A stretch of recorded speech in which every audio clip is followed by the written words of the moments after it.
Mint पे संदीप टंडन जी का interview आया था, क्वांट म्यूचुअल फंड वाले संदीप टंडन जी का। तो अगर आप क्वांट म्यूचुअल फंड के अंदर इन्वेस्टेड हो तो कुछ बातें मैं यहाँ पे बताऊंगा जो कि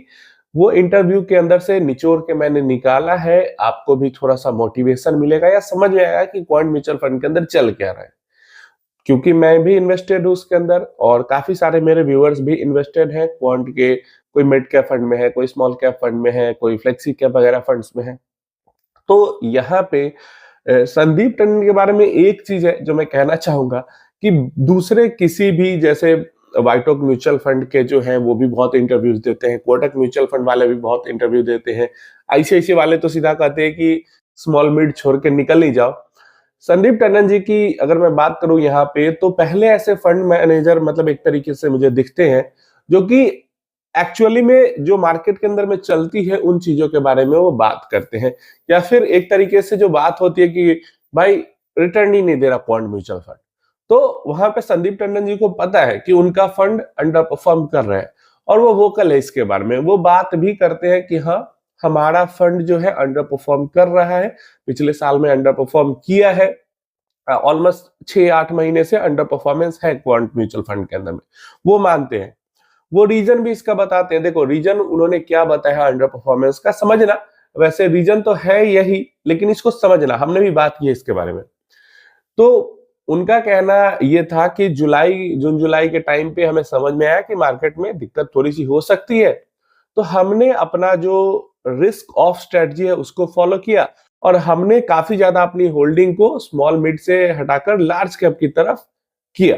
लेकिन दिक्कत क्या हुई यहाँ पे कि लार्ज कैप के अंदर में जो थिंकिंग के साथ, जो थेसिस के साथ उन्होंने इन्वेस्टमेंट किया, वो थेसिस प्ले आउट नहीं हुआ। जैसे मान लो रिलायंस के अंदर में काफी होल्डिंग उन्होंने अच्छी ले रखी थी, तो उनके थीसिस के हिसाब से रिलायंस को इतना ज्यादा करेक्ट नहीं होना चाहिए था, लेकिन रिलायंस के अंदर में काफी करेक्शन आया और रिटर्न तो छोड़ो, करेक्शन ही काफी ज्यादा आ गए। एचडीएफसी के अंदर में काफी ज्यादा एक टाइम पे उन्होंने होल्डिंग बना रखी थी, रिटर्न छोड़ो और प्राइस गिरा ही एचडीएफसी का। तो रिस्क को कम करने के लिए, रिटर्न बने ना बने, कम से कम वॉलिटिलिटी कम रहे पोर्टफोलियो के अंदर में, रिस्क कम रहे पोर्टफोलियो के अंदर में, इस कारण उन्होंने एचडीएफसी, रिलायंस जैसे ग्रुप्स के अंदर में अपना काफी हैवी अमाउंट में होल्डिंग बढ़ाई। लेकिन हो गया उसका उल्टा, एफआईआईज की हो गई सेलिंग स्टार्ट, और एफआईआईज तो सेल करेंगे तो लार्ज कैप से भर भर के सेल करेंगे, जिस कारण से उनको उम्मीद थी कि मार्केट खराब हो सकता है, जिसके कारण उन्होंने लार्ज कैप के अंदर शिफ्ट किया। लेकिन फिर भी जो उनके फंड्स है उसने अंडर परफॉर्म किए, मतलब जो रिस्क ऑफ स्ट्रेटजी उन्होंने फॉलो की वो अच्छे से प्ले आउट उनकी नहीं हुई। ये पूरी तरीके से ये बात करते हैं कि हाँ, फंड्स अंडर परफॉर्म कर रहे हैं। दूसरी चीज उन्होंने कही कि small cap and mid cap से एग्जिट करने की जब बात आती है तो प्रेजेंट सिनारियो में स्मॉल कैप से मतलब मिड कैप ज्यादा उनको महंगा दिखता है स्मॉल कैप से, और वो है भी, क्योंकि अगर हम पी भी देखते हैं तो लार्ज कैप से महंगा स्मॉल कैप से महंगा मिड कैप हमें दिखता है। और मिड कैप को अगर आप देखोगे और लार्ज कैप को देखोगे तो लार्ज कैप में एक तो इनफ्लो भी उतना ज्यादा नहीं जा रहा है मिड कैप स्मॉल कैप के मुकाबले में, और large cap market cap wise भी बहुत बड़ा है। मिड कैप के अंदर मार्केट कैप वाइज भी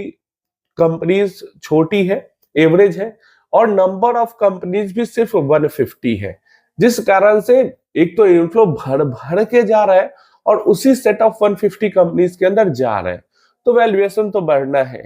वही अगर स्मॉल कैप के अंदर देखते हैं तो नंबर ऑफ कंपनीज एक तो 250 इंडेक्स भी है और उसके नीचे के भी सब स्मॉल कैप में ही आते हैं, तो थोड़ा सा मिड कैप से ज्यादा छूट स्मॉल कैप में मिल जाती है फंड मैनेजर्स को। तो इस कारण से उनका कहना है कि एक तो मार्केट ऊपर से करेक्ट भी हो चुका है ऑलमोस्ट 20%। ये सिनारियो है, अगर हम इंडिया को अगर देखते हैं कि अगले 20-25 साल में इंडिया के अंदर ग्रोथ हो सकती है, इंडिया अच्छा कर सकता है, तो ये टाइम स्मॉल कैप से पूरी तरह एग्जिट करने का नहीं है। अपने रिस्क एपेटाइट के अकॉर्डिंग आपका होल्डिंग पीरियड है लंबे समय का, तो स्मॉल कैप के अंदर इन्वेस्टेड रहा जा सकता है। उन्होंने ये भी कहा कि हम अब वापस से रिस्क ऑन, ये तो अपने जो उनका आया था फैक्ट शीट वहां पे भी ये सारी चीजें थी कि रिस्क ऑन जो हमारा स्ट्रेटजी था उसके अंदर हम मूव करने जा रहे हैं, क्योंकि मार्केट के अंदर में हेल्दी करेक्शन हो चुका है। उनके अकॉर्डिंग मेरे अकॉर्डिंग मैं तो सोचता हूं कि अभी 1 क्वार्टर और लगेगा मार्केट को रिकवर करने में, मतलब उसके बाद रिकवरी स्टार्ट होगी जब कंजम्पशन बूस्ट आएगा। तो उनके अकॉर्डिंग मिड अप्रैल से जो मार्केट है उसके अंदर वॉलेटिलिटी कम हो सकती है और मार्केट के अंदर सुधार हो सकता है मिड अप्रैल से, क्योंकि मार्च के अंदर में फिर वॉलेटिलिटी रहेगी। बहुत सारे लोग टैक्सेस वगैरह के कारण बहुत सारी सेलिंग करेंगे, बहुत सारी बाइंग करेंगे, तो इसके अंदर कारण वॉलेटिलिटी मार्च के महीने में ज्यादा, नॉर्मल मार्केट भी रहता फिर भी मार्च के महीने में वॉलेटिलिटी रहती। तो इसलिए उनका मानना है कि मिड अप्रैल से बाद ये चीजें ठीक होंगी। मेरा ओपिनियन ये है कि जब नंबर्स आएंगे तो ये सारी चीजें, क्योंकि गुड न्यूज का तो मार्केट के ऊपर कोई असर हो नहीं रहा, तो अब जब अगली बार कंपनीज के अच्छे नंबर्स आएंगे तो मेरा ओपिनियन है कि मार्केट का जो सिचुएशन है वो सही होगा। बट ये चीज मुझे काफी अच्छी लगी कि वो कह रहे हैं कि हाँ हमारे फंड्स अंडर परफॉर्म कर रहे हैं, और ये रीजंस थे। सब कुछ पता होने के बावजूद हमारे जो कॉल्स है वो अच्छे से प्ले आउट नहीं हुए, जिसके कारण हमारे फंड्स के अंदर में अंडर परफॉर्मेंस हुई है। लेकिन हम अब इसको चेंज कर रहे हैं, मेहनत कर रहे हैं इसको सुधारने के लिए, और अब आगे हमारे फंड्स फिर अच्छा परफॉर्म करेंगे। कम से कम कोई फंड मैनेजर आके ऐसा जब कहता है कि हाँ हमारे फंड्स अंडर परफॉर्म कर रहे हैं और हम इसको ठीक कर रहे हैं, और रीजन भी बताता है, मतलब तो कम से कम सेटिस्फैक्शन मिलता है कि चलो कम से कम अंदर में जो फंड हाउस के अंदर में है उनको पता है कि हाँ रिटर्न्स अच्छे नहीं बन पा रहे हैं और वो उसको ठीक करने की कोशिश कर रहे हैं। उनको रीजन भी पता है क्यों नहीं बन पा रहे हैं, तो इससे थोड़ा सा सेटिस्फैक्शन फील होता है। यहाँ पे ये नहीं कह रहा हूं कि बहुत दूध के धुले हैं संदीप टंडन जी, फ्रंट रनिंग के मामले में हमें समझ में आया ही, या फिर जो सेटलमेंट के लिए सेबी के लिए डाला वो समझ में आया ही, जो एक्सपेंसेस है वो ये लोग बढ़ा ही रहे हैं। लेकिन ये सब अगर ये रिटर्न अच्छा देना शुरू कर देते हैं यहाँ से, तो ये सारी चीजें फिर खत्म हो जाती है, क्योंकि हम यहाँ पे म्यूचुअल फंड्स के अंदर आए हैं पैसा बनाने।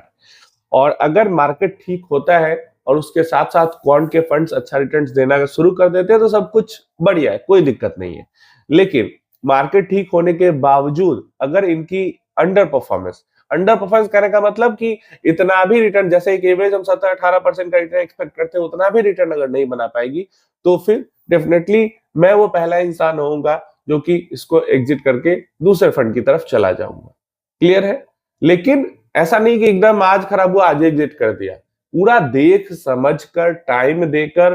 देख रहे हो इंटरव्यू भी एनालाइज कर रहा हूं, तो सब कुछ सोच समझ कर करेंगे।